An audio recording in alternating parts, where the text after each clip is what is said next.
नमस्कार, आप देख रहे हैं न्यूज 69 चैनल और मैं हूं आपके साथ अंकिता। चलिए रुक करते हैं खबरों की ओर।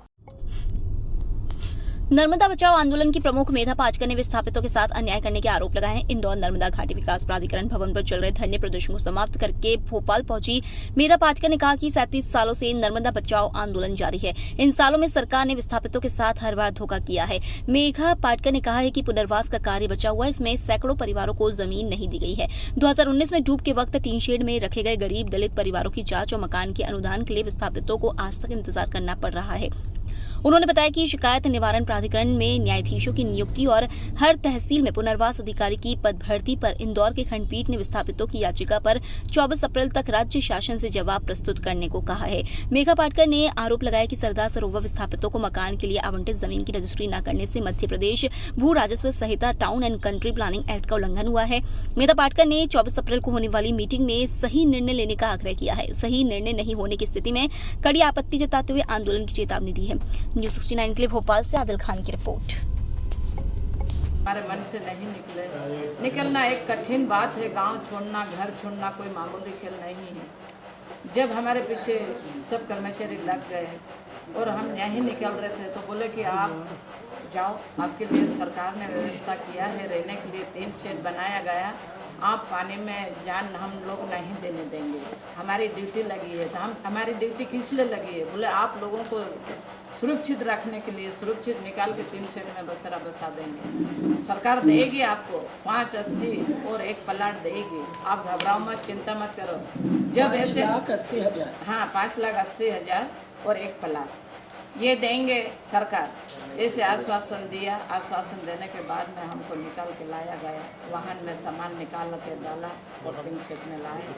बोले कि आप खाना भी आपके लिए 3 महीना तक आएगा, आप घबराओ मत। फिर भी हमको तो ऐसा लगा कि गांव छोड़ना कोई अच्छी बात नहीं है। रोते रोते हमको 1 महीना हो गया, सुबह शाम पूरी सब्जी आती रही, 3 महीने तक खाना आया हमारे लिए। 3 शेड में तो डाल दिया, पर आज तक मतलब कोई सरकारी कर्मचारी भी हमारी खबर नहीं लेता और कोई सरकार ले रहा है। तो हम इतने मजबूर होके पड़े हैं 3 शेड में कि 3 शेड के पत्रे भी सड़ने लग गए नीचे से, और ऊपर से जब अब गर्मी कड़क भी धूप गिर रही है, नर्मदा किनारे इतनी गर्म रेतीली जमीन हो जाती है, तो इतना धूप कि आज हम एक दिन निकालना कठिन हो रहा है। हम बाहर ऐसे बरसाती डाल करके टापरी बना के टापरी में रह रहे हैं, और पतरे के जो कमरे 10 बाई 10 है उसमें तो हम अंदर जा नहीं सकते। ऐसे हम रहते विश्वास दिया सरकार ने तो आज मिलेगा कल मिलेगा, ऐसे करते करते करते अभी हम इतने साल निकाल दिया। फिर आज हमारे को ये मजबूर होकर नहीं यहाँ तक आना पड़ा, भोपाल तक। हम गरीब लोगों को 3 शेड में बसाया गया, बाकी तो जो हैं उनको तो मिल चुका है, और गरीब जो गांव में रह रहे थे वो 3 शेड में है। बल्कि एक ही 3 शेड नहीं है, ऐसे 3 शेड उस पार नर्मदा के उस पार भी है, इस पार भी है, तो 10 हैं। तो हमने 1900 परिवारों में से 452 परिवारों को दे दिया, और जो बाकी है जिनको घर का भूअर्जन हुआ है, मुआवजा दिया है, जिनको उठाते हुए पुलिस और प्रभारी दल के अधिकारियों ने पंचनामा बनाया है, उनको भी आप पात्र कह रहे हैं। और आज तो भी के लिए लड़ने किसान के लोगों ने सरकार को जमीन बेची, तो सरकार ने प्लाट काटे हुए हमारे 3 शेड के आसपास प्लाट पड़े हैं। वही जो किसान लोग उठ करके न वो जमीन में गेहूं चने पका के न वो प्लाटों में खा रहे हैं। बल्कि हमारे को सरकार ने ना तो प्लाट दिया है और ना 580 दिए हैं। ऐसे सैकड़ों लोग हैं गाँव के पंचायत की उनको पूरी प्रक्रिया में न लेते हुए ये जलाशय ठेके पर देने की बात चल रही है, और उसके लिए तीनों राज्यों का बोर्ड बनाने की बात चल रही है। मैं आपको कहूं कि नर्मदा के एक एक जलाशय में जो ठेकेदार बुलाए जाते हैं वो 50-50 करोड़ रुपया साल का कमाई करते हैं, और जो मछली मत्स्य व्यवसायी मछुआरे 150-200 रुपये कम से कम कीमत पर बेचते हैं अपने घर के बाहर रास्ते पर या मछली मंडी में, उसको ये 35 रुपया देने के बाद अभिमान से कहते हैं। ये केवल मछुआरों का सवाल नहीं है, ये विस्थापित मछुआरों का सवाल है। और उसके लिए मत्स्य नीति में ये कहा गया है कि जो पारंपरिक और विस्थापित मछुआरे होंगे उनको ही प्राथमिकता अधिकार की दी जाएगी। तो हम चाहते हैं कि हमारा संघ बने और उसको दें। बरगी में हम 11 दिन जेल में रहकर 54 सोसाइटियों को अधिकार लिया था, जो दिग्विजय सिंह जी ने मुख्यमंत्री होते हुए दिया था। लेकिन बाद में वही जलाशय ठेकेदारों को दे दिया गया। तो आज क्या हो रहा है, जहाँ 400 टन मछली निकलती थी वहाँ कुछ 10 टन मछली निकलती है।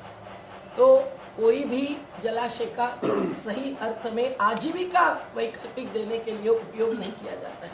हम चाहते हैं कि 24 अप्रैल की आने वाली एनसीए की मीटिंग में इस मुद्दे पर मछुआरों का अधिकार और राज्य का अधिकार ध्यान में रखकर निर्णय लिया जाए, गुजरात के दबाव में, प्रभाव में नहीं। दूसरी बात हो रही है, जबकि यहाँ पुनर्वास बाकी है।